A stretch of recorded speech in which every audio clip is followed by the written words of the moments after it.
करते हैं। आज मंत्र लेते हैं। नमः संभवाय।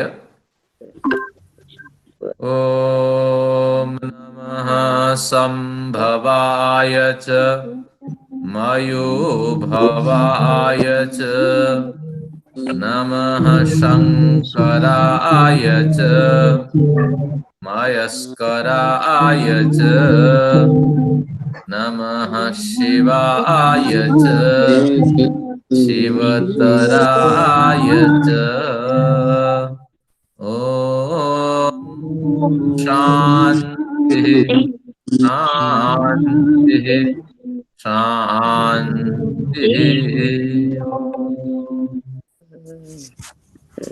परम पिता का हम सभी मिलकर के नमन करते हैं, जिनके आशीर्वाद से साहित्य का स्वाध्याय कर पा रहे हैं। मैं विशेष रूप से आप जैसे श्रद्धा रखने वाले जो विद्वान और विदुषी वर्ग हैं, तो उन सभी को, सभी वर्ग को नमन करता हूं। और कनिष्ठों का भी जो स्नेह है उनको प्रदान करता हूं। सांख्य दर्शन के आज 80 सूत्र तक हमारी यात्रा होगी और हमारी यात्रा आज चलेगी सूत्र संख्या 73 से। तो 7-8 सूत्र तो दिखाई पड़ते हैं, लेकिन है महत्वपूर्ण प्रकरण है। आचार्य जी, हाँ जी, माइक म्यूट करवाइए, माइक म्यूट कराइए, बहुत शोर हो रही है। इसमें म्यूट करने का नहीं होता है, ऑल म्यूट का ऑप्शन नहीं होता है, ढूंढना पड़ेगा कि किनका। नहीं, आप बोल दीजिए, आप बोलिए कि सब म्यूट कर लें। हो गया उनका, जिनका शोर आ रहा था उनका हो गया। चलिए अब तभी नहीं। म्यूट कर लीजिए ताकि हम सब आराम से इसका आनंद लेंगे। आइए अब पूर्व प्रकरण को स्मरण करते हैं। जैसे मैंने बताया था कि 70 से ये प्रकरण एक शुरू होता है, मुक्ति का प्रकरण है, और ये समाप्त हो जाता है आपको 79 में ये समाप्त हो जाता है, या 80 में मान के चलिए ये समाप्त हो जाता है। तो आइए इसको देखते हैं, 70 पे एक नजर डालते हैं। नानंदाभिव्यक्तिर मुक्तिर निर्धर्मकत्वात्। ये हमारे पास वो धर्म नहीं है, हम निर्धर्मक है, धर्म रहित हैं, आनंद की अभिव्यक्ति हम नहीं कर पाते हैं। अगर अभिव्यक्ति करते हैं तो इंद्रियों को जो सुख दें, इंद्रियों को जो प्रसन्नता दें वो सुख है, मन को जो प्रसन्नता मिले वो शांति है, और आत्मा को मिलने वाली जो प्रसन्नता वो आनंद है। तो आत्मा को हम प्रसन्नता नहीं दिला पाते हैं, और अगर कहीं किसी कारण से प्रसन्नता आत्मा को होती है तो वह आनंद का आभास है। आत्मा का भोजन प्रसन्नता है और मन का भोजन है, और इंद्रियों का जो भोजन है, मन भी एक इंद्रिय है लेकिन मन प्रमुख इंद्रिय है, इंद्रियों का भोजन सुख है। तो इस तरह शास्त्रकारों की अभिव्यक्ति है। फिर इसमें 71 में बताया विशेष गुणोच्छित्ति ही मुक्ति ही। विशेष गुणों से रहित हो जाना, यानी सुख दुख इच्छा द्वेष प्रयत्न आदि जो हमारे गुण हैं, उन गुणों से रहित हो जाना ही मुक्ति है। तो अनुराधा मैडम जी ने अपनी काव्य श्रृंखला में बता दी कि निवृत्ति पूर्णतः तो नहीं होगी, लेकिन ये शिथिल हो जाएंगे। तो इस शिथिलता को हम मुक्ति नहीं कह सकते। जो शिथिल है, जो सोया हुआ है, वो तो कभी जागेगा ही। तो इसलिए अवसर पाते ही सोए हुए व्यक्ति को आप छेड़ दीजिए, वो तुरंत जाग जाएगा। तो इसलिए मौका मिलते ही ये जाग जाएंगे। तो इसलिए विशेष गुणों का पूर्णतः उच्छेद नहीं हो सकता। क्यों नहीं होगा? विशेष गुणों का जब उच्छेद होगा, व्यक्ति बेहोशी में होगा या सुसुप्ति में होगा या मृत्यु को प्राप्त कर चुका होगा। तो मृत्यु को हम मुक्ति नहीं मानते, बेहोशी को, सुसुप्ति को मुक्ति नहीं मानते, और गुणों का किसी भी स्थिति में समाप्ति हो नहीं, तो गुणों की यह स्थिति है। आगे न विशेष गति, इस पे एक बढ़िया प्रश्न उठाया पुष्पा सक्सेना मैडम जी ने, उसको भी खोल देते हैं। पहले इसको समझते हैं। गति, विशेष गति को प्राप्त कर जाना मुक्ति माने, जैसे हमारे जगदीश्वरानंद यहाँ लिखे हैं कि संसार से ऊंची कोई विशिष्ट गति ब्रह्मलोक की प्राप्ति भी मुक्ति नहीं है। क्यों नहीं है? कि जीवात्मा के निष्क्रिय होने से। क्या बढ़िया प्रश्न है ये। यानी अगर हम ऊंची गति को प्राप्त करना चाहते हैं, कहीं जाना चाहते हैं, शिमला का आनंद लेना चाहते हैं, बर्फबारी हो रही है, कुल्लू मनाली जाना चाहते हैं, या हिमाचल प्रदेश जाना चाहते हैं, तो स्थूल शरीर में यात्रा कर सकते हैं। स्थूल शरीर हमारा खत्म, तो सूक्ष्म शरीर एक बचा हुआ है। लेकिन वह सूक्ष्म शरीर भी अपने आप नहीं जा सकता। वो सूक्ष्म शरीर में जो जीवात्मा है वो बेहोशी पड़ा रहता है। जैसे बीज के खोल के अंदर बीज की दो शक्तियां होती है, रई शक्ति और प्राण शक्ति, वहां निष्क्रिय होके पड़ी रहती। लेकिन वो खोल फटे, अनुकूल वातावरण मिले, तब फिर रई शक्ति प्राण शक्ति का मेल होने से वहां आत्मा आ जाती है। तो इस तरह संबंध होता है। तो उसी तरह ये खोल बन जाते हैं 17 तत्व। तो उस खोल के अंदर ये जीवात्मा निष्क्रिय होकर पूर्ण बेहोशी की स्थिति में पड़ा रहता है, और फिर परमेश्वर की प्रेरणा से वो स्थूल जो सूक्ष्म शरीर है और उसमें जो निष्क्रिय आत्मा, उसको उठा करके वो जिस गर्भ में डाल दें, जहां डाल दें, वो सारा काम करता है ईश्वर। यानी स्थूल शरीर खत्म, तो अब आत्मा निष्क्रिय समझ लेना चाहिए।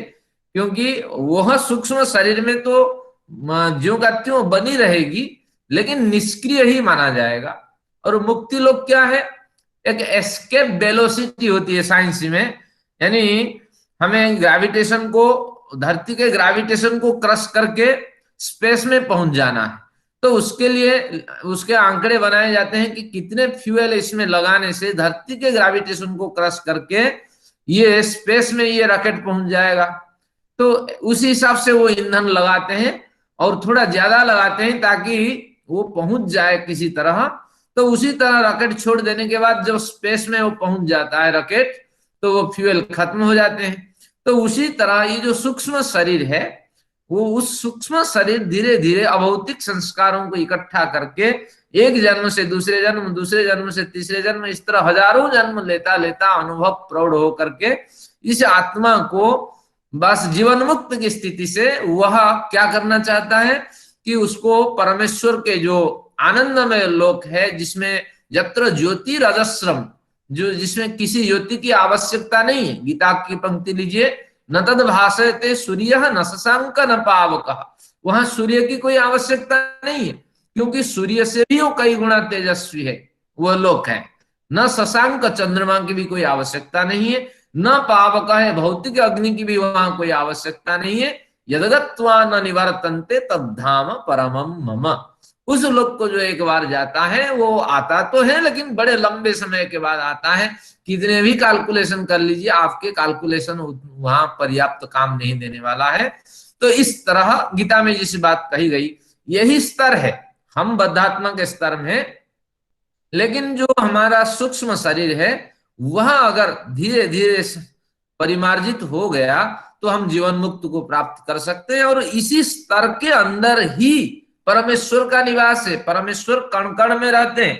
अभी अगला सूत्र आपको आएगा, अगले प्रकरण में मैं बताऊंगा कि कोई भी ऐसी जगह नहीं, ऐसी वस्तु नहीं जिसमें परमेश्वर का पूर्णतः प्रवेश न हुआ हो। तो परमेश्वर यहीं रहते हैं, हमें दिखाई क्यों नहीं पड़ते? क्योंकि इसको जानने के लिए कुछ ज्ञान का स्तर होता है। तो उसी स्तर में ये सूक्ष्म शरीर हमें पहुंचा करके समाप्त हो। अब इसमें जगदीश्वरानंद की टिप्पणी को बारीकी से पढ़िए कि जीवात्मा के निष्क्रिय होने के कारण ब्रह्मलोक की प्राप्ति, ऊंची से ऊंची गति ब्रह्मलोक, यानी जो देवयान मार्ग है, उसी देवयान मार्ग के अगली सीढ़ी तो है ब्रह्मलोक की प्राप्ति। तो वहां पहुंच जाने पर, यहाँ इनको नहीं लिखना चाहिए कि ब्रह्मलोक प्राप्ति भी मुक्ति न लिख के देवयान मार्ग लिखना चाहिए। उदयवीर ने देवयान मार्ग का उल्लेख किया है। चलिए, ये एक विद्वान है, इनकी अपनी मति है और इनका तर्क भी कहीं ना कहीं ग्राह्य होंगे। अभी जैसे खोलेंगे इसको, यानी ईश्वर के लोक में आप पहुंच गए है तो निष्क्रिय, स्थूल शरीर तो नहीं है, सूक्ष्म शरीर से आप ईश्वर के अनुसरण कर रहे हैं और उस सूक्ष्म शरीर धीरे धीरे प्रौढ़ बना करके एस्केप वेलोसिटी के साथ आपको परमेश्वर के लोक में पहुंचा दिया है। और सूक्ष्म शरीर रूपी जो ईंधन है वो खत्म है। वहां पहुंच जाने के बाद वहां भी परमेश्वर के आश्रय में आप हैं। ईश्वर आपको जितना जताना चाहे उतना ही आप जान पाएंगे, जितना आपको प्रतीति कराना चाहे उतनी ही अनुभूति आपकी हो पाएगी, क्योंकि निष्क्रिय आपकी निष्क्रियता है। आंख नाक कान हाथ पैर आपके तो कुछ होंगे ही नहीं। और जो ईश्वरीय प्रेरणा से आपके संकल्पात्मक शरीर वहां होता है, मन में विचार उठता है कि मैं ईश्वर को पूर्णतः अनुभव करूं, तो वो संकल्पात्मक शरीर की वहां प्राप्ति हो जाएगी। और ईश्वर जैसा शरीर देगा उतना ही अनुभव होगा। तो इसलिए मुक्ति की जबरदस्त यहाँ प्रश्न है कि अगर आप चाहते हैं ईश्वर को औरों से बेहतरीन ढंग से मैं समझूं, तो फिर मुक्ति की वास्तविक परिभाषा होगी कि अविद्या का विनाश हो जाना ही मुक्ति है। और जितना विनाश आप कर पाएंगे अपने जीवन काल में, ईश्वर की अनुभूति उतनी अधिक होगी। तो इसलिए मुक्ति में भी मैंने कहा भेद है। तो ये सूत्र वहीं तक हमें संकेत कर रहा है कि आत्मा निष्क्रिय है, और इसको सक्रियता प्रदान करने के लिए वह आत्मा को ईश्वर के पूर्ण अनुभव, जिसे ब्रह्मलोक की पूर्णानुभूति कहा जाता है, तो उस तरह स्थिति पहुंचने के लिए आगे कहेगा कि अविवेक का विनाश और विवेक का उदय, और वह विवेक निर्विप्लव विवेक ख्याति, न डिगने वाली समझ के साथ अगर बड़े लंबे जन्मों तक लंबे संस्कारों के साथ आपके साथ चलते हैं, तब उस शरीर से परमेश्वर की वास्तविक अनुभूति होगी। नहीं तो मुक्ति लोक में आपका प्रवेश हुआ, सामान्य 60% आप लेकर के आए, वो नहीं कहते हैं कि मुक्ति लोक में आपकी गिनती नहीं होगी। 60% भी मुक्तात्मा माना जाएगा, और 99% रखने वाला संस्कार से युक्त, अभौतिक संस्कार से युक्त व्यक्ति भी मुक्तात्मा माना जाएगा। लेकिन यहाँ हमारे अंदर एक प्रेरणा उत्पन्न करने की कोशिश की गई है कि आप निष्क्रिय हो, अगर परमेश्वर के साथ मिलकर के सक्रिय अनुभूति करना चाहते हो, तो ज्यादा से ज्यादा निर्विप्लवा, न डिगने वाली समझ के साथ आप जुड़े रहो। जैसे समय से पहले ही 5 मिनट पहले आ जाए तो क्या फर्क है, ये न डिगने वाली समझ की कक्षा मिस न हो जाए। और साथ में कक्षा हो गई, पुस्तक नहीं देखनी है, लेकिन 2-3 बार उसको भी देखिए। पढ़ाने वाला भी बार बार देखता है, और सुनने वाले की भी प्रवृत्ति होनी चाहिए, बार बार उसको देखना चाहिए। ये विद्या का व्यसन बन जाना चाहिए जीवन में। जैसे हम विभिन्न व्यसन व्यवहार करते हैं, बढ़िया कपड़े पहनते हैं, बढ़िया सुगंधी तेल का व्यवहार करते हैं, और फेस क्रीम यूज करते हैं, क्या क्या हम नहीं करते हैं व्यसन। तो उसी तरह विद्या भी व्यसन बन जाना चाहिए। तो ये अगर होगी तो धीरे धीरे यही प्रवृत्ति आपकी कहलाएगी न डिगने वाली समझ, निर्विप्लवा विवेक ख्याति।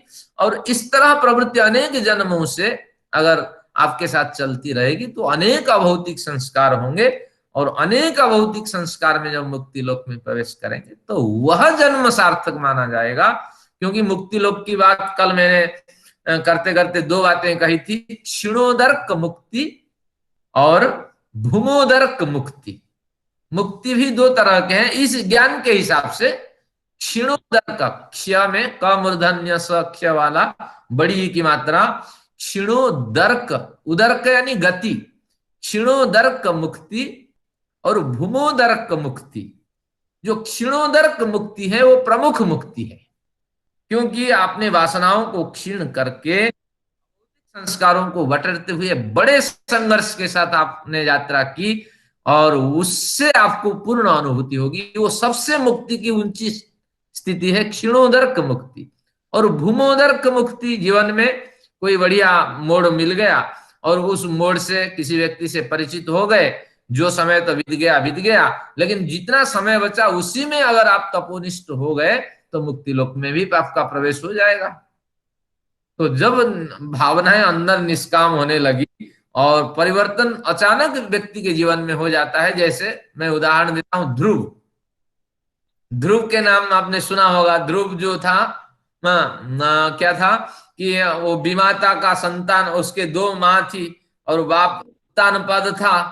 अब उत्तानपाद के द्वारा उसकी माँ को असम्मानित किया जाता था, और ध्रुव छोटा बच्चा था, वो भी जाके बाप के गोद में राजसभा में बैठ गया। तो अब आपने उसको ललकार करके नीचे उतार दिया, तू फलाने माँ का बेटा है, इसलिए मैं उससे भी प्यार नहीं करता, तो इसलिए तू इस पद के लायक नहीं है।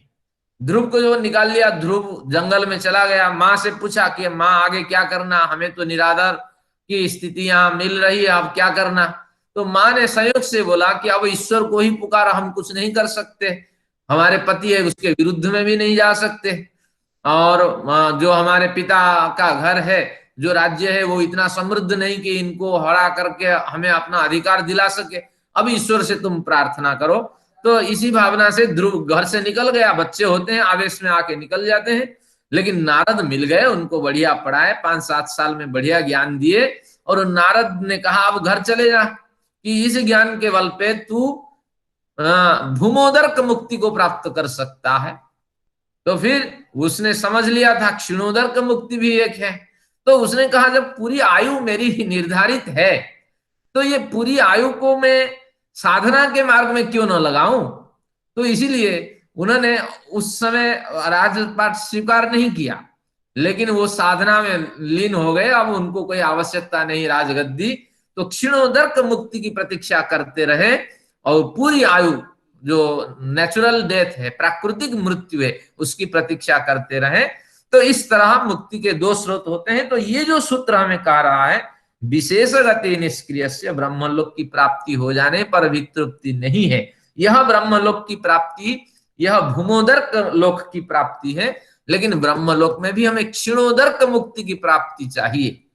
वासनाएं क्षीण हो जाएं और अभौतिक संस्कार निर्विप्लवा विवेक ख्याति के माध्यम से संग्रहित होता जाए, तो वह ही वास्तविक मुक्ति है।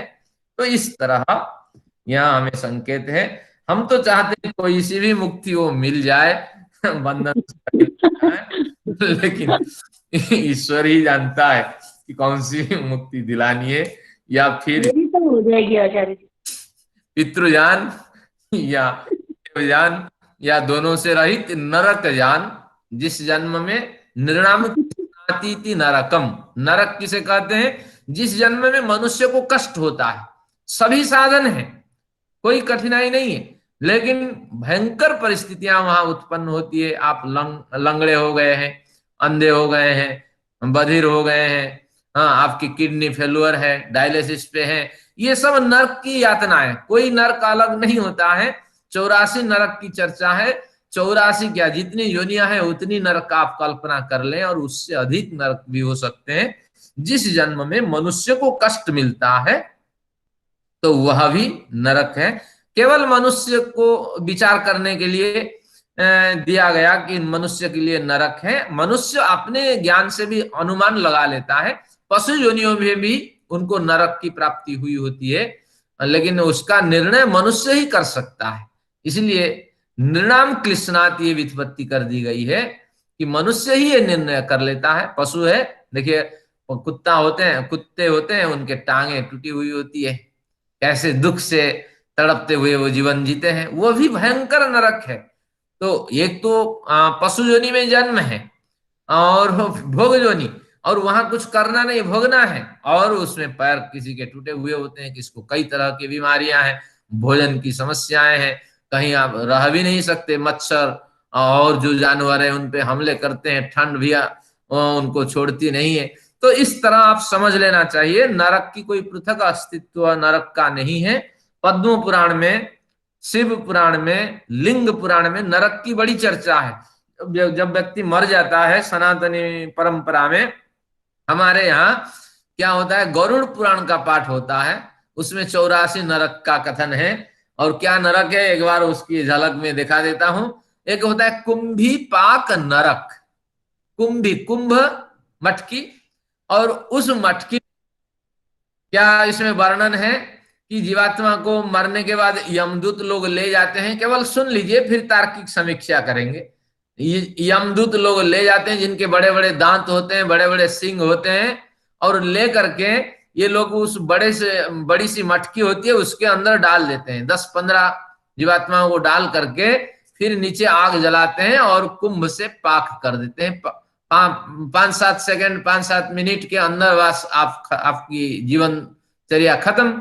जब खत्म हो गई फिर आपको निकालते हैं, फिर नया शरीर आपको देते हैं, क्योंकि उसकी अवधि होती है। कुंभीपाक नरक में 10 साल तक सजा भोगनी है, क्योंकि आपने गलत काम किया। फिर वहां से 10 मिनट के बाद निकालते हैं, फिर नया शरीर देते हैं। फिर जब आप तरोताजा हो जाते हैं, फिर उसमें डालते हैं, फिर आगे फिर आपको मारते हैं, फिर 5-7 मिनट में आपका शरीर शांत, फिर नया शरीर निकालते हैं आपके, फिर एक नया शरीर देते हैं, फिर इस तरह करते हैं। तो इसका तार्किक समाधान यह है, ये भी कुंभीपाक नरक हम भोगते हैं। देखिए बहुत से जानवर हैं, कछुआ को कैसे पकाया जाता है पता है? कछुआ जो खाने वाले हैं, मेरे कई मित्र हैं, मैं तो परिचित हूं उनसे। कछुआ को पकड़ के लाते हैं, पानी गर्म करते हैं और उस हंडी में उसको डाल देते हैं 5-7 कछुआ, और उसको ढक देते हैं और वो पक जाता है। तो फिर इस तरह फिर उसको निकाल करके फिर उसके ऊपर का खोल निकाल के खाते हैं। ये भी जानते हैं मुर्गे को कैसे मारते हैं, उसको उसके गर्दन मरोड़ मरोड़ मरोड़ करके रखते हैं और 2-4-5 सेकंड आधा आधा मिनट के अंदर। तो ये समझ लेना चाहिए नरक की यातनाएं हैं और इसका निर्णय मनुष्य ही करता है। तो इसलिए मनुष्य सामान्य नरक में गुजरता है, लेकिन भोग योनियों में ये नरक की भयंकर यातनाएं होती हैं। और इसलिए नरक की परिभाषा जिनको लिखना है लिख लीजिए, नृणाम क्लिश्नाति। जिस जन्म में मनुष्य को कष्ट अनुभूत होता है और मनुष्य निर्णय कर लेता है कि निश्चित रूप से ये नरक यातनाएं हैं, नरक के दुखद घटनाएं हैं, तो उसी को हम नरक कहते हैं। मनुष्य द्वारा निर्धारित जो मार्ग है, निर्धारित जो संकल्पना है, उसी का नाम नरक है। चलिए थोड़ी विवश चर्चा हो गई, ये भी जाननी जरूरी है। और ऐसा नहीं कि ईश्वर निरर्थक दंड देता है, कर्म के आधार पर ही दंड देता है। तो इसलिए आप समझ लेना चाहिए, आपने हाथ हिलाया और एक मच्छर मर गया, आपका प्रयत्न ही नहीं था मच्छर को मारना, लेकिन मच्छर मर गया। अब क्या करें, चाहे कितना बड़ा साधक हो, कुछ भी हो, अब वो दुख अनुभव करता है, लेकिन मरने वाले को कितना दुख हुआ होगा आप समझ लेना चाहिए। तो ईश्वर का ये संयोग हुआ होता है, कर्माशय के साथ उपलब्ध वहीं करा देता है और मृत्यु वहीं हो जाती है। अब नया प्रकरण, हाँ कोई कुछ शब्द बता दीजिए, वो क्षीणोदर क्या है? वो क्षीणोदर और भूमोदर, हाँ दर्प हाँ, क्षीण प्लस उदर्क, उदर्क, हाँ क्षीणोदर्क, उदर्क गति, उदर्क तेज, इस अर्थ में है। और दूसरा क्या है? भूमो, भूमोदर्क, भूमा प्लस उदर्क। हाँ, भ में बड़े ऊपर मात्रा, म में आकार। इनका मेन डिफरेंस क्या है तो फिर? हाँ इसको खोल लेते हैं। श्रेयस्स प्रेयस्स मनुष्य मेतौ, दो मार्ग होते हैं, श्रेय मार्ग एक प्रेय मार्ग। अब प्रेय मार्ग है वो क्या है कि जैसे ले लीजिए चैतन्य को, चैतन्य जो भक्ति है बा जो क्या है माध्वाचार्य की संप्रदाय है, खूब भोजन करो, खाओ पियो और इतनी शक्ति बनाओ, गला को इतना मजबूत बनाओ और नाचो गाओ, परमेश्वर का गुणगान करते रहो। जो परमेश्वर का गुणगान करेगा उसको तो भोजन चाहिए। सबसे 1 घंटा जो बोलता है वो जानता है कितनी एनर्जी उसकी वेस्ट होती है मेंटली। तो इसलिए निश्चित रूप से ये हमारे अमित जी बैठे हैं, ये म्यूजिशियन है, तो इनको कितनी कठिनाई होती होगी बोलने में, ये समझ लेना चाहिए। तो इसलिए चैतन्य का जो मार्ग है, ईश्वर का तो उपासना होती है, लेकिन वहां खूब चिल्लाना होता है, चीखना होता है, मृदंग बजाना होता है, नगाड़े बजाने होते हैं, नाचना होता है, गोपी नृत्य करनी होती है, जैसे महिलाएं नृत्य करती हैं, इस तरह बहुत से मिल करके नृत्य करते हैं। ये सारे स्वांग रच करके जो ईश्वर की उपासना करते हैं, तो इनकी जो उपासना है ये है प्रेय मार्ग की उपासना। या दूसरे शब्द में कहें कि जिनके पास धन है, संपन्नता है, वैभव है, तो उसी संपन्नता वैभव के साथ समाज की वो सेवा करते हैं, लेकिन आत्म कल्याण के लिए कोई बड़ा प्रयत्न नहीं करते हैं, लेकिन एक जिम्मेदारी समझ कर केवल जो कर्म माध्यम से कर्मचर्या में हाँ, सेवा करते हैं, दान करते हैं, सत्कार करते हैं, लेकिन आत्म कल्याण के लिए जो कुछ नहीं करते, तो ऐसे व्यक्ति बार बार जन्म ले करके एक समय में जीवन मुक्त में पहुंच जाएंगे, और जीवन मुक्त की अगली सीढ़ी आपकी मुक्ति लोक की यात्रा, और उनको मिलेगी जो मुक्ति लोक की गति, उस गति का नाम है भूमोदर्क, यानी प्रेय मार्गियों के लिए निर्धारित जो मुक्ति लोक 60 नंबर कम से कम लेकर के, ज्यादा से ज्यादा 60 नंबर लेके आने वाले साधक, तो ये भूमोदर्क की यात्रा करने वाले हैं। कपिल कहते हैं माता जी मैं नहीं चाहता हूं कि आप भूमोदर्क यात्रा में जाएं, मैं तो चाहता हूं आप क्षीणोदर्क यात्रा में जाएं।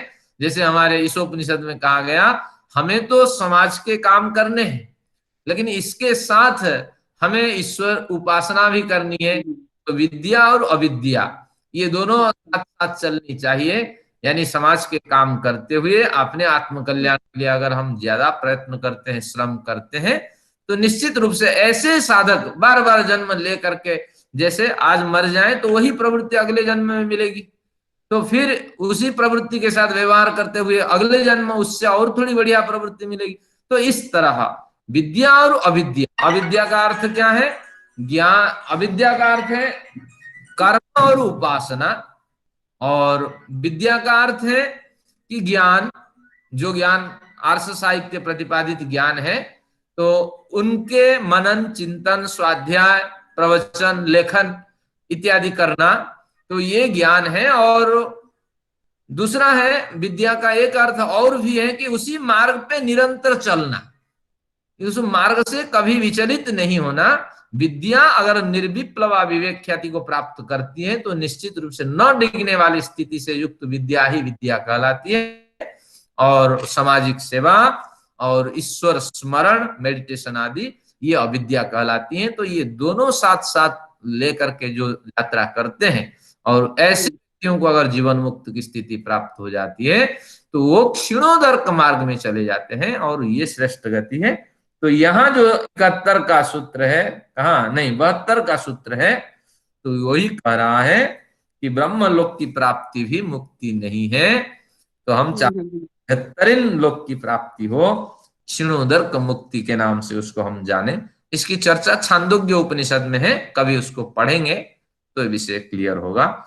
मैं समझता हूँ पुष्पा मैडम जी ने जो प्रयत्न किया था, हम सबको निश्चित रूप से वो प्रयत्न लाभ दिया। उन्होंने प्रश्न बाकायदा मेरे से अलग से पूछा था कि कितनी अवधि है, क्या है। कोई अवधि नहीं है, क्योंकि वहां तो मुक्ति लोक में एस्केप वेलोसिटी के साथ आपके सूक्ष्म शरीर आपको पहुंचा दिया, आप मुक्ति लोक में हैं। लेकिन वहां ईश्वर की इच्छा है, आपकी पात्रता परख करके कितना आनंद आपको देते हैं और कितना नहीं देते हैं, ये ईश्वर पर निर्भर करता है। यही है। आगे आते हैं, आज तो प्रकरण पढ़ेंगे 1 से 9 बिंदु शुरू करेंगे। 70 से शुरू है। तो आनंदाभिव्यक्ति मुक्ति नहीं है, गुणोच्छित्ति विशेष गुणोच्छित्ति मुक्ति नहीं है, विशेष गति भी मुक्ति नहीं है। अब आते हैं 73 पे, ध्यान को केंद्रित करिए। नाकारोपरागोच्छित्ति क्षणिकत्वादि दोषाद, नाकारोपरागोच्छित्ति क्षणिकत्वादि दोषात। इसमें क्या कहा? नाकार जो है उसमें हम हथौड़ा मार के इस शब्द को अलग कर देते हैं, न जमा आकार। तो न में जोड़ेंगे आकार उपरागोच्छित्ति ही, उपराग हो जाना, उपराग हो जाना राग से ग्रसित हो जाना, उपगत हो जाना राग को प्राप्त कर जाना, राग यानी आसक्ति, आसक्ति को प्राप्त कर जाना, ये आकार का उपराग होना है। आकार क्या है? ना अंतः और बाह्य विषयों के आकार से प्रभावित हम हो जाते हैं। मेरा भी अनुभव है, विश्वविद्यालय में पढ़ते हैं, जो सुंदर बढ़िया रिजल्ट करता है उसके प्रति श्रद्धा हो जाती है, या जो लड़की रिजल्ट करती है उसके प्रति श्रद्धा हो जाती है, केयरिंग नेचर के साथ उससे बात करते हैं, नहीं नहीं आप आगे आप पीछे, इससे बड़ा संबंध बन जाता है।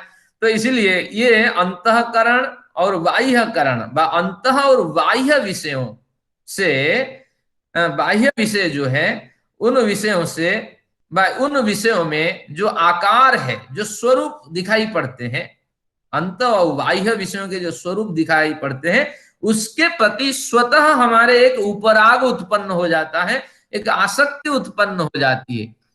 इसको और सरल भाषा से कहते हैं, आपके बगीचे में बहुत से फूल हैं, सूरजमुखी है, गेंदा है, और क्या क्या आपने लगा रखा है जो इस मौसम में फूल होते हैं, लेकिन उनमें से एक फूल बड़ा पसंदीदा फूल है, और उस फूल को अगर आपके बच्चे तोड़ दें, आपकी पत्नी तोड़ दें, जिसमें सुगंध है, फलाना है, तो आपको बड़ा दुख होता है, अरे मेरे से बिना पूछे तोड़ दिए। और तोड़ने से पहले बच्चे भी बार बार कहेंगे, देखिए पिताजी नाराज होंगे या माताजी नाराज होगी, इस फूल पे मत लगा करो।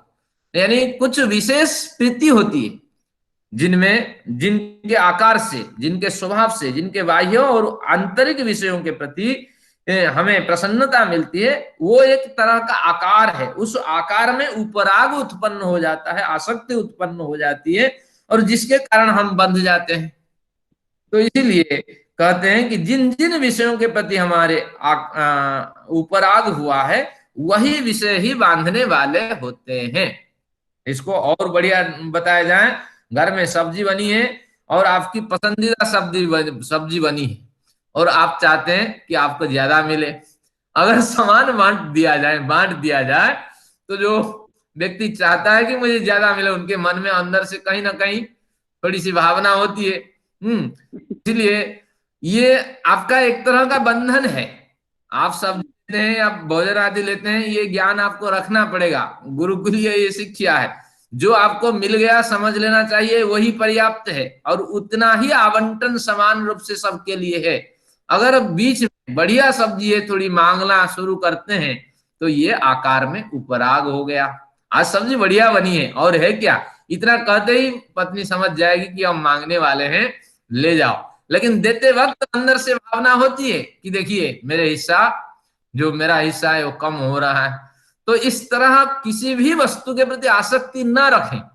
तो इसी तरह में तो उदाहरण दिया, बहुत से सांसारिक विषय ऐसे हैं, बढ़िया कपड़ा मैं ही पहनूं, भले बच्चे पहने या दूसरे पहने या ना पहने, बढ़िया सामान मेरे लिए चाहिए, हाँ, बढ़िया बिस्तर मेरे लिए चाहिए। हाँ, तो इस तरह जो है आकार इसको कहेंगे, यानी अंतः और बाह्य विषयों से जो मिलती है प्रसन्नता, वो आकार है। उस आकार में जब उपराग हो जाता है, तो अब उस उपराग की उच्छित्ति हो जाना, अगर मुक्ति माने, जैसे भोजन के समय पे मैं एक कुर्सी पे हमेशा बैठता हूँ, मैं जमीन में एक जगह बैठता हूँ। अब बच्चे क्या करते हैं कि हमें तो यहीं बैठना है, यहीं बड़ा आनंद आता है। तो बस अगर मैंने बच्चों को दे दिया, इस तरह भावना नहीं रही, तो निश्चित रूप से आकार में उपराग नहीं हुआ। तो इस तरह मैं तो संडे को घर में होता हूँ, आज का ये ताजा उदाहरण मैंने दिया। बच्चे आज कहते हैं हम तो हमेशा यहीं बैठ के खाते हैं, लॉकडाउन की स्थिति में आपको आज बैठने नहीं देंगे। मैंने तो कहा मैं जहां कहो वहां बैठ जाऊंगा। तो ये समझ लेना चाहिए, कोई विशेष आग्रह न रखें, और अगर वहां आनंद मिल रहा है दूसरों को तो उसको दे दीजिए। तो इस तरह उपराग से आप, आसक्ति से आप रहित हो जाएंगे। ये कहते हैं कि आकार में उपराग जो है उसकी उच्छित्ति हो जाना, अगर उससे आप रहित हो जाते हैं, किसी भी विषय को विशेषतः आप उपभोग करना नहीं चाहते हैं, तो इस तरह अगर स्थितियां हो जाए, तो क्या क्षणोदर्क मुक्ति आपको मिल सकती है? कहते हैं नहीं, क्षणिकत्वादि दोषात, ऐसा नहीं है, क्योंकि उपराग हो जाना, उपरागों का की उच्छित्ति हो जाना, उपरागों का विनाश हो जाना, उच्छित्ति विनाश नष्ट, तो इनका हो जाना क्षणिक है, हमेशा नहीं है। मौका मिलते ही जो पसंदीदा चीज है आप उसको ग्रहण करेंगे, उसका व्यवहार करेंगे, और मौका मिलते ही जब कोई टिप्पणी आएगी तो उससे आप बच जाएंगे, अपना बचाव करने लगेंगे। क्योंकि ये मानसिक प्रवृत्ति ऐसी है, आप कहेंगे मैं गुस्सा नहीं कर रहा हूं, है गुस्सालू आदमी, बड़े दिन से गुस्सा नहीं कर रहा हूं, मेरा अधिकार हो गया है, लेकिन अधिकार हुआ नहीं। आकार के प्रति उपराग जो है उसकी उच्छित्ति तो हो गई, दिखाई पड़ती है, लेकिन क्षणिकत्वादि दोषात, कोई परिवेश आ जाए, परिस्थिति आ जाए, वो गुस्सा एक साथ भड़क जाएगा, और जितना गुस्सा पहले नहीं होता था उससे 10 गुना गुस्सा आपको भड़कने लगेगा। तो इसलिए ये राग द्वेष तो कभी खत्म होते ही नहीं है। तो इसलिए जो आसक्ति है वो राग है।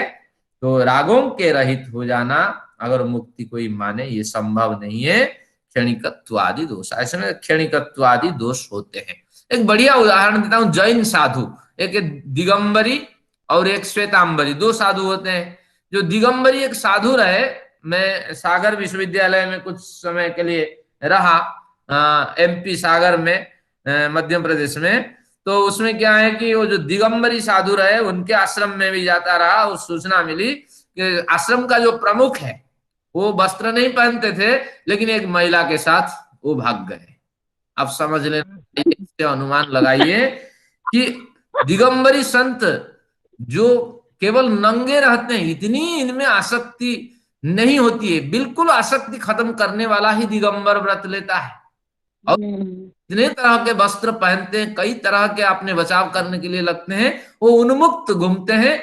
और इतने संयम रखने वाले व्यक्ति, लेकिन पता लगा वहां रहते हुए कि वो साधु किसी के साथ भाग गए। लगाइए कि ये क्षणिकत्वादि दोषात, मौका मिला, किसी ने ऑफर दिया, आ जाओ आप पढ़े लिखे हैं, बड़े संत हैं, साधु है, महात्मा है, कहीं बना लेंगे भवन, कहीं शादी कर लेंगे, प्रपोजल बन गया। अब जब एक महिला चाह रही है और क्यों व्यर्थ जीवन यहाँ गंवाना है नंगा होकर के, साधु निकल गए। फिर उनके नाम पे केस हुआ, आश्रम के प्रमुख थे। तो ये आप समझ लेना चाहिए, ये राग द्वेष से आप कभी रहित नहीं हो पाएंगे, लेकिन शिथिल थोड़ी देर के लिए कर सकते हैं। लेकिन जब पूर्ण वैराग्य होगा तब होगा। क्षणिक वैराग्य, आवेश से वैराग्य, ये कोई कारगर नहीं होने वाला है।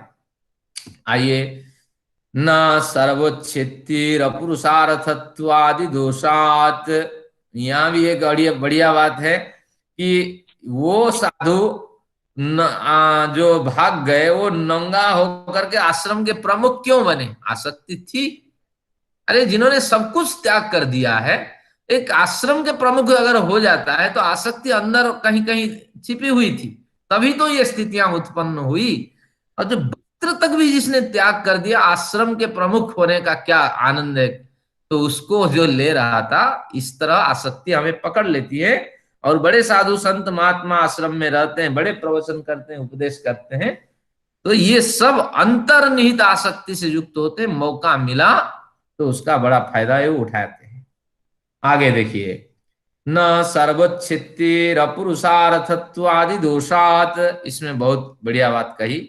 न अभी हटा देते हैं, सर्वच्छित्ति ही मुक्ति इति चेत न, सबका उच्छेद हो जाना। सबका कौन है? जड़ चेतन, जो दो जगत है यहाँ।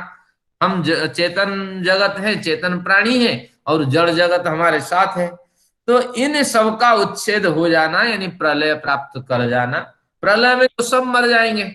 हाँ, क्या कौन मरेगा? ना जो ज्यादा खाने वाला वो भी मरेगा, जो कम खाने वाला वो भी मरेगा। कई बार हम आश्रम में होते थे, लंगर होता था, वहां जाते थे, और जब भोजन करके आते थे, कोई बढ़िया पैसा देता था, कोई देता नहीं था।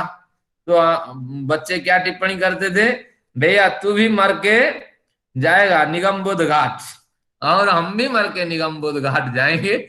इस तरह पैसे जेब में डालते थे। अरे 10 रुपए देता है, उस समय की बात, 30 साल पुरानी बात कर रहा हूँ।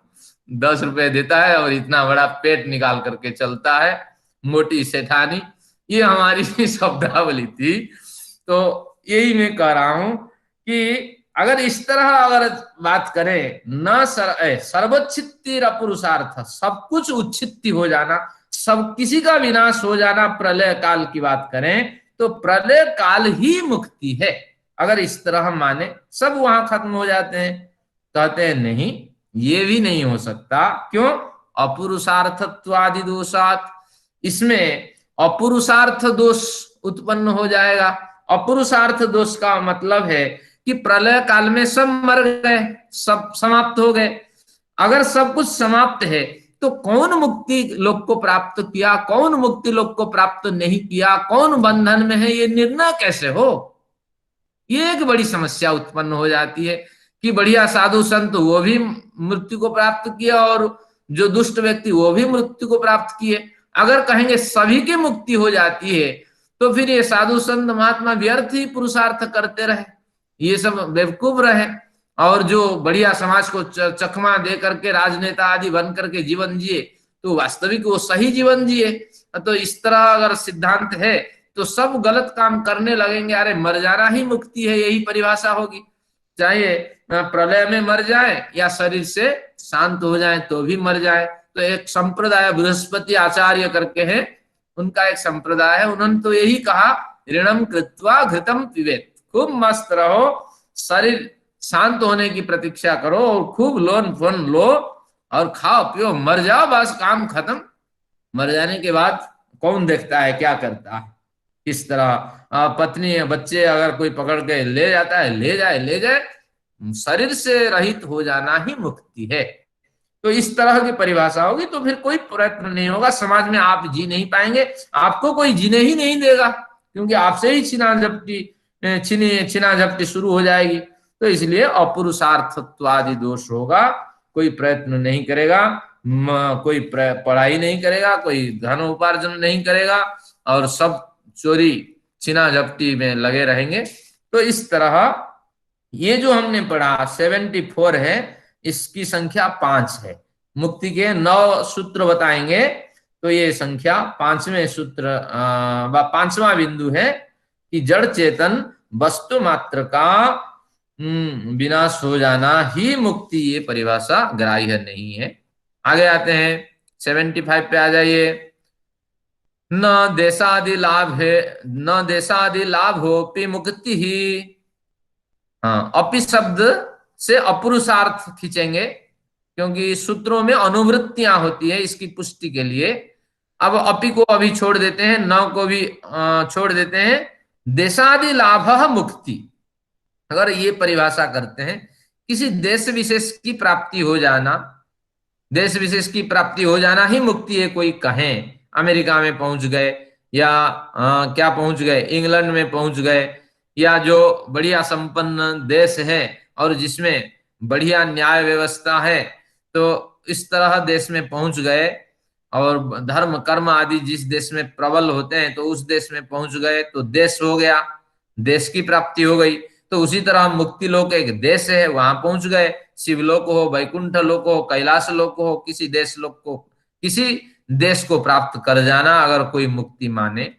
देश के साथ आदि शब्द जुड़ा है, आदि शब्द का मतलब विशेष भोग को प्राप्त कर लिए, आदि शब्द से विशेष धन को प्राप्त कर लिए, विशेष लायक पत्नी को प्राप्त कर लिए, लायक पति को प्राप्त कर लिए, तो और पुत्र को प्राप्त कर लिए। तो इसी तरह जीवन हमारा सफल हो गया, अनुव्रतः पितुः पुत्र, वेद जैसे कहता है।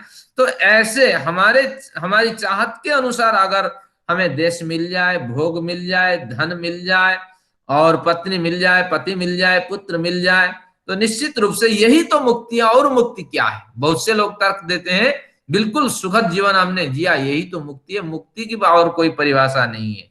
लेकिन ये कहते हैं न देशादि लाभ मुक्ति ही, ये मुक्ति नहीं है। क्यों?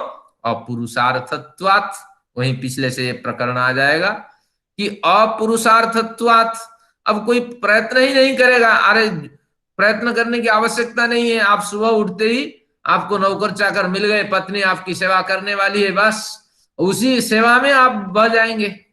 अब जब सेवा में बह जाएंगे तो धीरे धीरे, जब शरीर, आप प्रयत्न नहीं करेंगे कि नहीं कश्चित क्षणम अपि जातु तिष्ठत्यकर्म कृत कार्यत ह्यवसः कर्म सर्वम शरीर यात्रा पिचते न प्रसिद्धेद कर्मणः।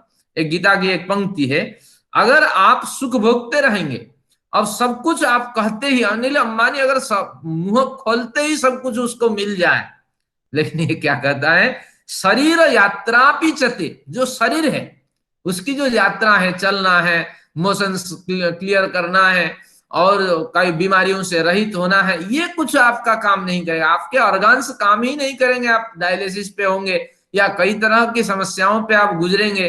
तो इसलिए शरीर को चलाने के लिए भी प्रयत्न करना होता है। अगर आप कहेंगे कि सारे कृत्रिम रूप से हो जाए, क्योंकि सभी सुख आपको मिला हुआ है, आपके मुंह खोलते ही सारे इलाज हो जाते हैं, सारी प्रक्रियाएं चलती हैं, तो ऐसा जीवन कोई महत्वपूर्ण जीवन नहीं, दूसरों के कंधे पे जीना है, अपुरुषार्थत्वाद व्यक्ति पुरुषार्थ करेगा ही नहीं। जब नहीं करेगा तो अपना ही शरीर उसको भारी लगेगा।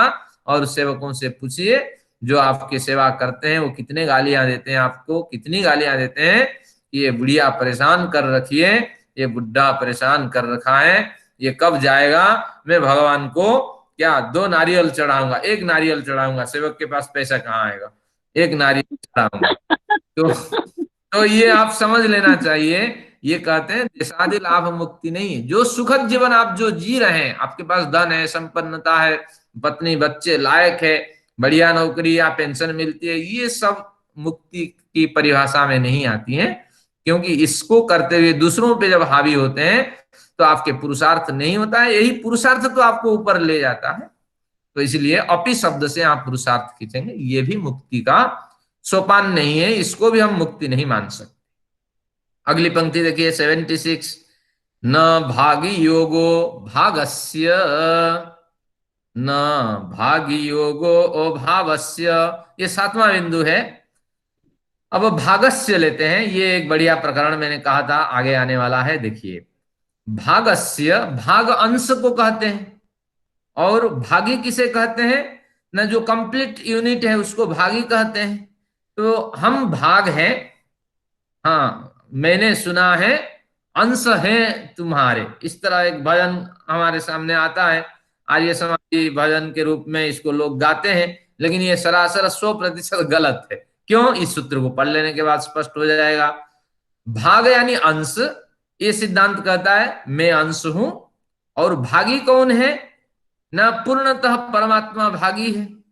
तो अब कहेंगे भागी योग, भागी नाम अंशे परमात्मनि योग। अगर अंशात्मक जीवात्मा का, भागस्य अंश आत्मक शब्द का अर्थ स्वरूप, कई बार हम बोलते हैं तो आपको कठिनाई होती है, तो जहां आत्मक शब्द अंशात्मक अंश स्वरूप, तो अंशात्मक जीवात्मा का भागस्य, अगर हम भागी योग माने, ये अंशात्मा का, अंशात्मक जीवात्मा का भाग, भागी में यानी परमात्मा में योग ही मुक्ति मान ले, हम परमात्मा में विलीन हो जाएं, परमात्मा का अनुभव करते करते करते करते उनमें विलीन हो जाएं, इसी को मुक्ति माने।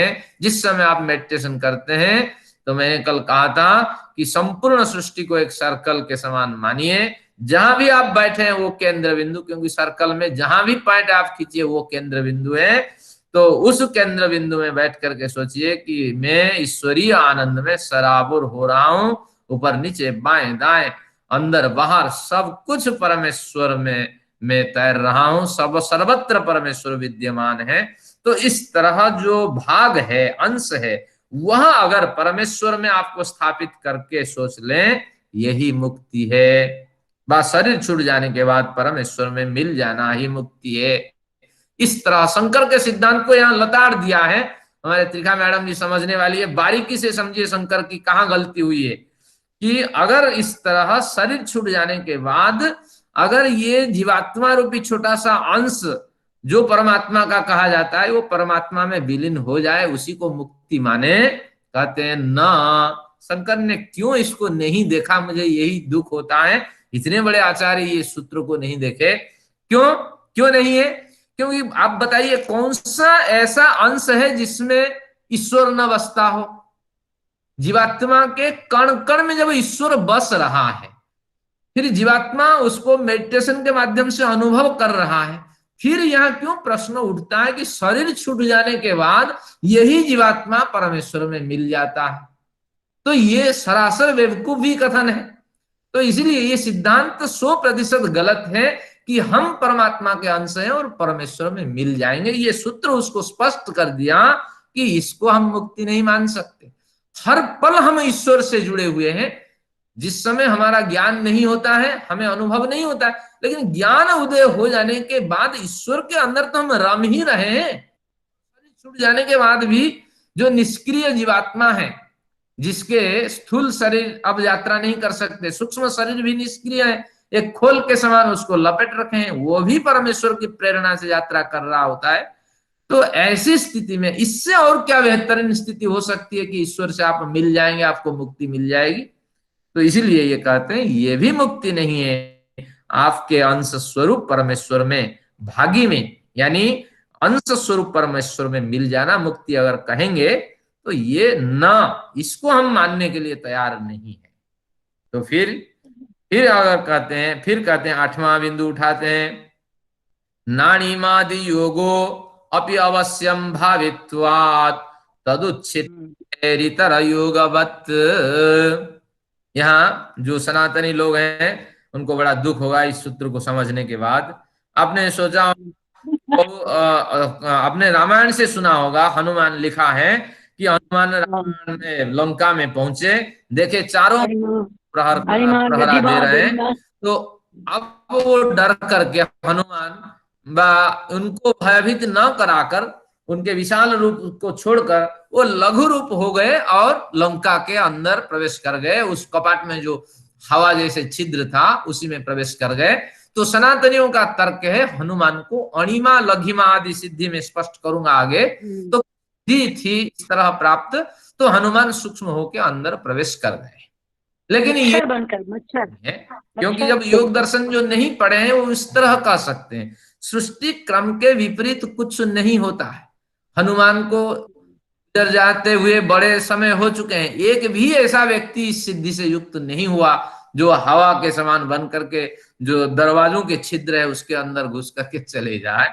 तो इसलिए ये कथन क्या है, जो शिष्य वाल्मीकि रामायण को बार बार लिखते रहे तो उन्होंने उसके अंदर इन शास्त्रों को नहीं पढ़े, कुछ ना कुछ घुसा करके इस तरह प्रस्तुत कर दिए। ऐसी कोई सिद्धि नहीं है। जब योग दर्शन पढ़ेंगे वहां सिद्धियों का प्रकरण आएगा। देखिए मैं सिद्धि समझा देता हूं क्या है। नाणिमा, नाणिमा को नौ को अलग कर दीजिए, अणिमा अणु के समान हो जाना। अणु बहुत छोटे पार्टिकल, हवा में कई अणु होते हैं, हवा इधर से उधर हो जाती है, तो अणुओं से युक्त हो जाना ये भी एक सिद्धि है।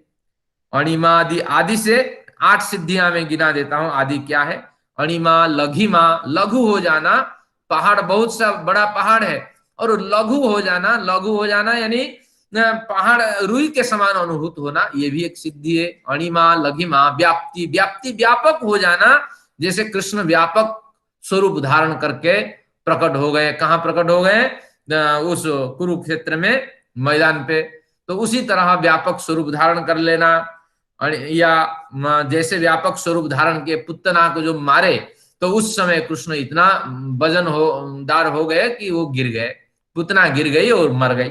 तो अणिमा लघिमा व्याप्ति, प्रकाम, प्रकाम यानी प्रकृष्ट रूप से कामना के अनुरूप शरीर धारण करना, अभी बिल्ली हो जाना, अभी बिच्छू हो जाना, अभी चूहा हो जाना, ये सिद्धियां हैं। आप सुन ले, अणिमा लघिमा व्याप्ति प्रकाम महिमा, तथा महिमा विशाल महत्व से युक्त हो जाना, प्रशंसा कीर्ति धन संपदा सब कुछ आपको प्राप्त हो जाना। फिर इशित्वम च विशित्वम च, इशित्व मालिकपन उत्पन्न हो जाना, संपूर्ण सृष्टि के मालिक बन जाना। इशित्वम विशित्वम विशिष्टता से युक्त हो जाना, मानो ईश्वर के बराबर। अब ये सिद्धियां तो हम पढ़ लिए, सिद्धियों के अर्थ कर लिए, लेकिन ऐसी कोई सिद्धि नहीं है। ये सारी सिद्धि मानसिक सिद्धि कहलाती है। योग दर्शन व्यास भाष्य पढ़िए, मैं अपने को लघु महसूस कर रहा हूं, आकाश में तैर रहा हूं, ये मानसिक स्तर पे हो सकता है। इन सिद्धियों की कल्पना शारीरिक स्तर पे कभी संभव नहीं है। मैं प्रकाम सिद्धि से युक्त हूं, इच्छा अनुरूप शरीर धारण करता हूं, ये कभी संभव ही नहीं है। तो सृष्टि क्रम के विपरीत जितना कथन है ये कथन असत्य है और अविद्या प्रेरित है। तो इस तरह हनुमान अपने हाथ से क्या पहाड़ उठा करके ले आया, ऐसा नहीं है। तो क्या तर्क है, तार्किक सिद्धि यही है कि जो फलाने वनस्पति के लक्षण उन्होंने बताए, तो बहुत बड़ा आदमी था, उस वनस्पति को उठा के ले आया, वह उस वनस्पति का जो पेड़ पौधे 4 5 10 इतना कुछ उठा कर ले सकता है, लेकिन इतना नहीं कि हिमालय का पहाड़ उठा करके ले आया। यहाँ पे भी संदेह है, साउथ से जा करके नॉर्थ से हिमालय से पहाड़ लेके आए, ये कहीं ना कहीं रामायण में कपोल कल्पित कथन हो सकता है, और एक रात्रि में इतनी बड़ी यात्रा संभव नहीं है। तो इसलिए ये हनुमान का उड़ना, आसमान में जाना, इस तरह व्यवहार जो है ये अभी शोध सापेक्ष है, इसमें कोई तर्क नहीं है। तो इसलिए आप कहेंगे इन सिद्धियों से युक्त होके वो चला गया, ये हमारे आर्ष सिद्धांत के विपरीत है। और ये सारी सिद्धियां, अणु अणु हो जाना, लघु हो जाना, अणिमा लघिमा व्याप्ति, विराट हो जाना, प्रकाम, इच्छा अनुसार शरीर धारण करना आदि, जो जितनी सिद्धियां हैं ये सारी मानसिक सिद्धियां हैं, लेकिन वास्तविक शारीरिक धरातल पे इनकी सिद्धियों की गिनती नहीं होती है। तो इस तरह ये योग दर्शन का एक पक्ष है, ये भी आपको समझ लेना चाहिए। आगे देखते हैं, नेन्द्रादि। हाँ, एक और भी हनुमान के बारे में कहा जाता है, हनुमान उड़ के चला गया। कहाँ चला गया? सूर्य को निगलने के लिए हनुमान को सिद्धि प्राप्त थी। अब जरा सोचिए, 13 लाख पृथ्वी जो है, 13 लाख पृथ्वी के बराबर सूर्य होता है। तो अब हनुमान की पृथ्वी में क्या अस्तित्व है, आप समझ लेना चाहिए। एक बहुत पृथ्वी इतनी बड़ी है हमारी पृथ्वी, और उसमें हनुमान का अस्तित्व आंकड़ा में देखा जाए तो वो ना दिखने वाला एक पार्टिकल होगा। तो न दिखने वाला एक पार्टिकल धरती के सामने हनुमान है। और ऐसे 13 लाख धरती अगर सूर्य में समाहित हो जाती है, तो उस सूर्य को निगलने के लिए ये पृथ्वी का छोटा सा जो पार्टिकल उड़ के गया और ले आया, ये कथन भी निरर्थक है। फिर इसमें अतिशयोक्ति अलंकार लगा करके लिपाई पुताई हम लोग कर लेते हैं। हनुमान बलशाली व्यक्ति था, काफी दूर तक छलांग लगा लेता था, यही अर्थ इतना निकालते हैं। लेकिन तत्वतः इसमें कोई रहस्य नहीं है, और केवल ही अतिशयोक्ति अलंकार को यहां प्रस्तुत किया गया है। आगे लेते हैं 78 मंत्र संख्या, सूत्र संख्या। नेन्द्रादि पद योगोपि तद्वत्, न इंद्र आदि पद योगोपि तद्वत्। हाँ, ऊपर की पंक्ति छूट गई, नहीं। नाणिमादि योगो मुक्ति, अणिमादि योग के मुक्ति माने नहीं, इसको हम नहीं मान सकते। क्यों? न अवश्यम भावित्वा तदुच्छित्तेरितर योगवत्। कहते हैं कि तदुच्छित्ते है, तत् उच्छित्ति, उच्छित यानी विनाश, उन सिद्धियों का विनाश भी हो सकता है। और तदुच्छित्ते है, उन सिद्धियों की उच्छित्ति होने के कारण, और वो उच्छित अवश्यम भावित्वाद, अवश्यम भावी, निश्चित ही उन सिद्धियों का विनाश देखे जाने से। तो इतर योगवत, तो इतर योगवत यानी अन्य सिद्धियों के समान, जो ऊपर बताई गई है बातें कि देशाधिलाभ भी एक सिद्धि है और ईश्वर में जुड़े रहना भी एक सिद्धि है, तो ऊपर बताया गया सिद्धि के समान इसको भी समझ लेना चाहिए कि अणिमादि जो सिद्धि, मानसिक सिद्धि जो मिली हुई है, ये सिद्धियों को बचाए रखनी होती है। अगर आप अध्यात्म मार्ग में चलते हैं, एक दिन भी इसमें आपको विलंब नहीं करना होता है। संध्या, उपासना, पूजन और शास्त्र स्मरण, गायत्री जप, इनमें कभी भी विलंब नहीं करना चाहिए। अगर करते हैं तो ये सिद्धियां आपसे हट जाती है। एक भवभूति हुए हैं, तो उनका स्मरण करता हूं, क्या कहते हैं? स्वातंत्र्यम अपकर्षति संकटम आहिताग्निना प्रत्यवायर गृहस्थता। वो कहते हैं कि आहिताग्नि एक क्रिया होती है, यानी संकल्प लेते हैं कि जब तक मैं जीवित रहूं तब तक मैं हवन करता रहूं। तो ऐसे व्यक्तियों के बारे में भवभूति लिखते हैं, क्या लिखते हैं कि स्वातंत्र्यम अपकर्षति।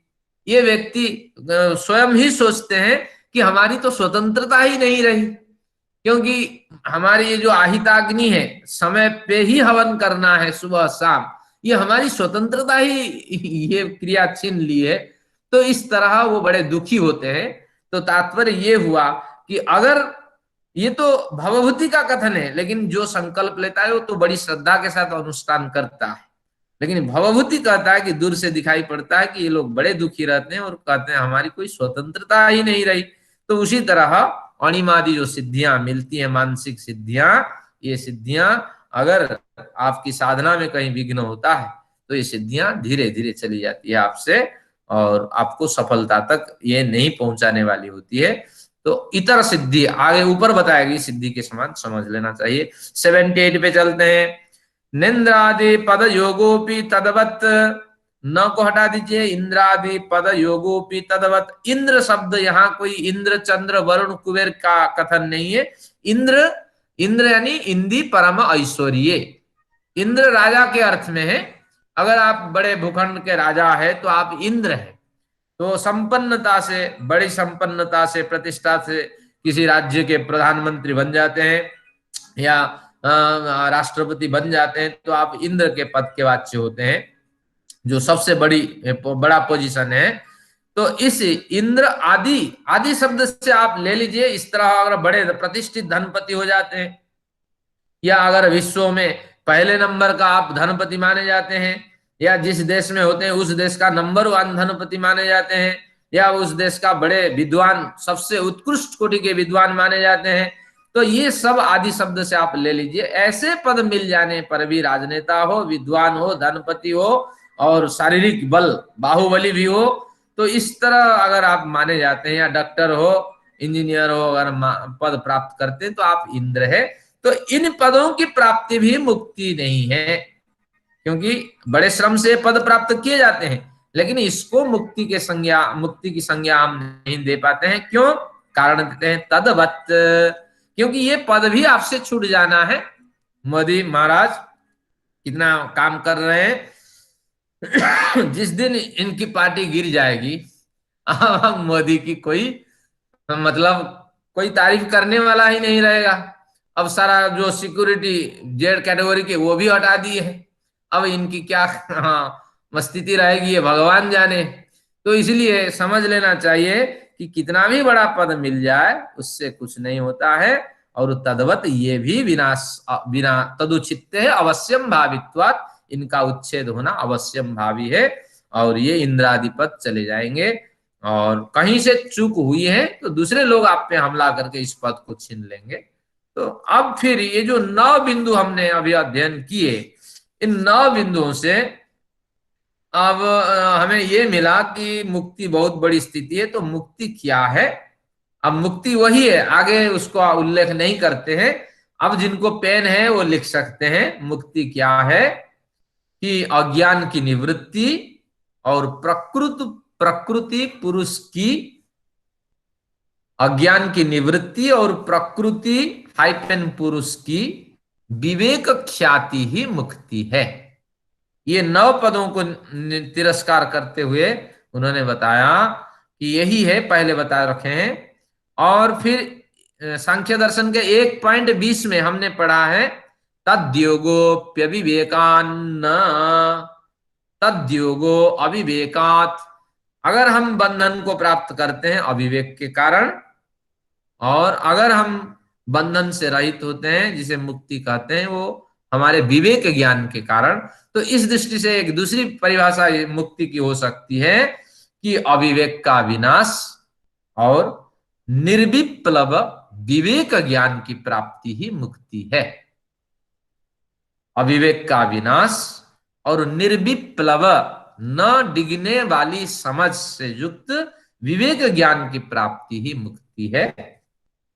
और इसमें तीसरे अध्याय का 24 नंबर सूत्र में हमने पढ़ा था ज्ञानान मुक्ति, ज्ञान से ही मुक्ति है। और ज्ञान का मतलब प्रकृति पुरुष का विवेक ज्ञान, उसके साथ ये निर्विप्लव जोड़ना पड़ेगा।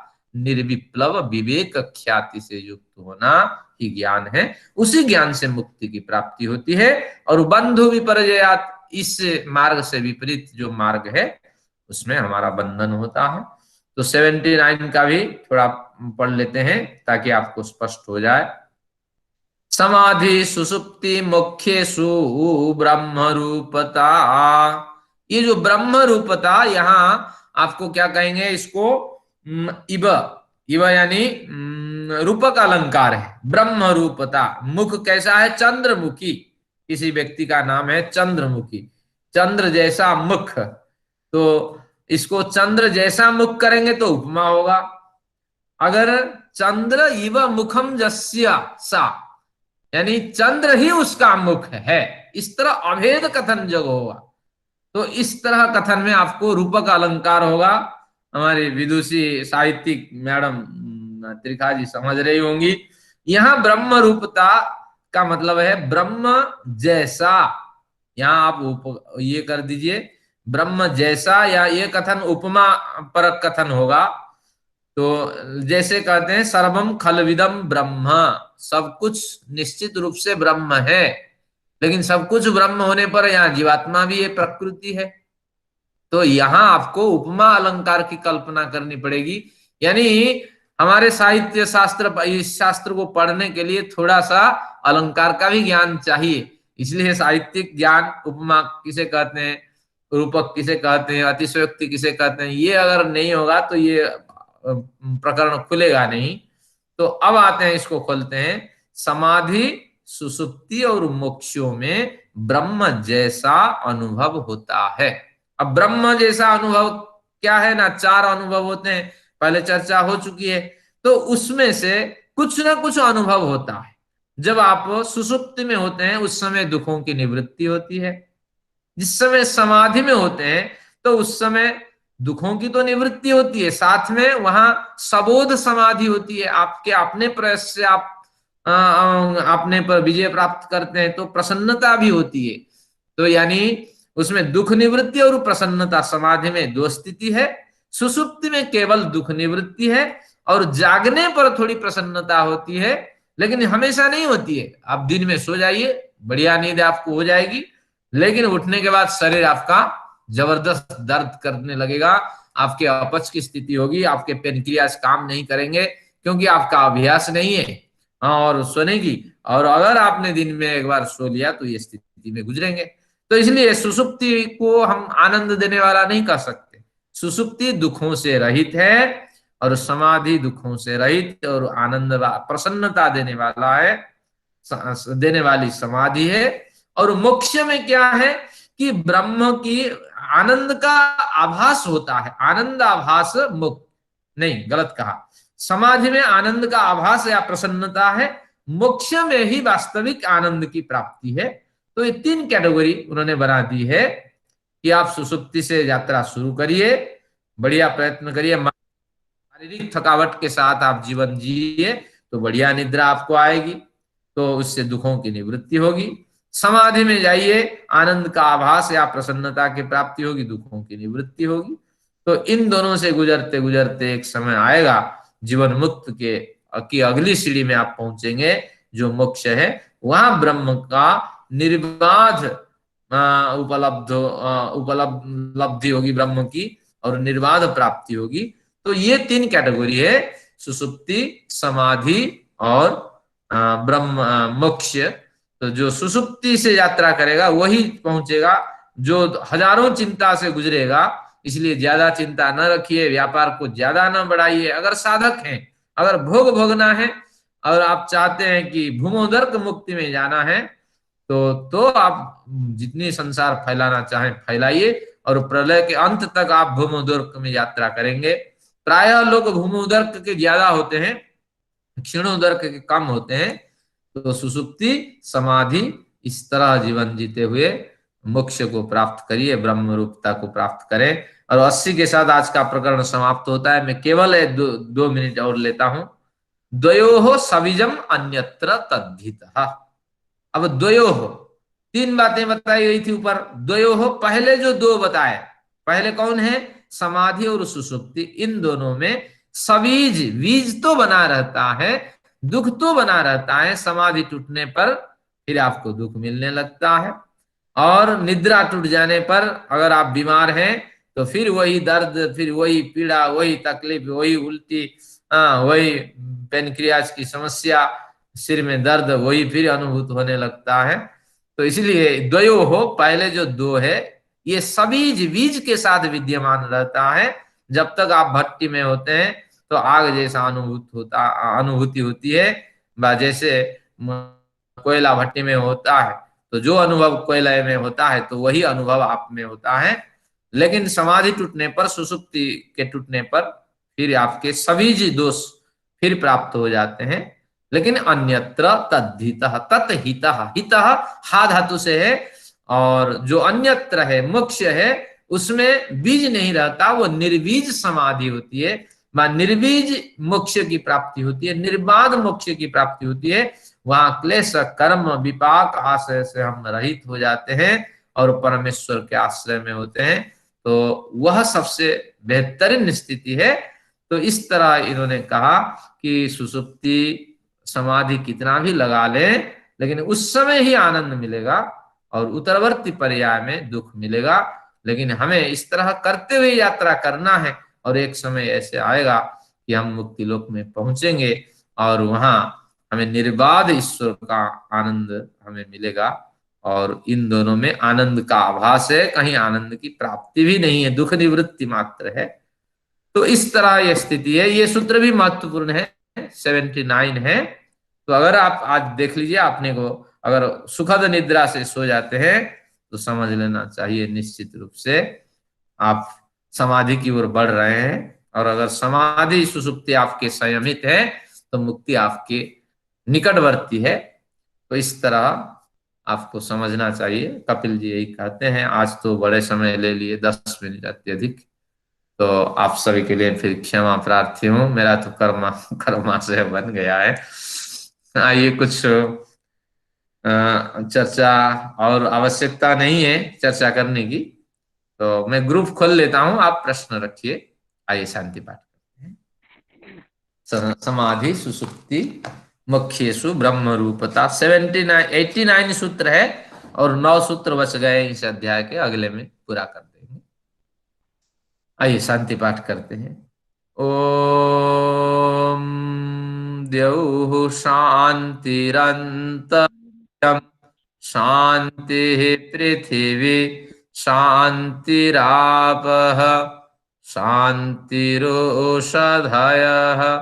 शान्तिः वनस्पतयः शान्तिर्विश्वे देवाः शान्तिर्ब्रह्म शान्तिः सर्वं शान्तिः शान्तिरेव शान्तिः सामा शान्तिरेधि।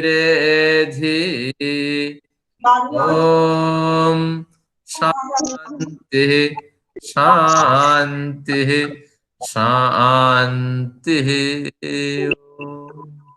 वैदिक अभिवादन आप सभी लोगों को सप्तैव नमस्ते। अब आज की कक्षा पूरी हुई। आप सभी लोग धन्यवाद के पात्र।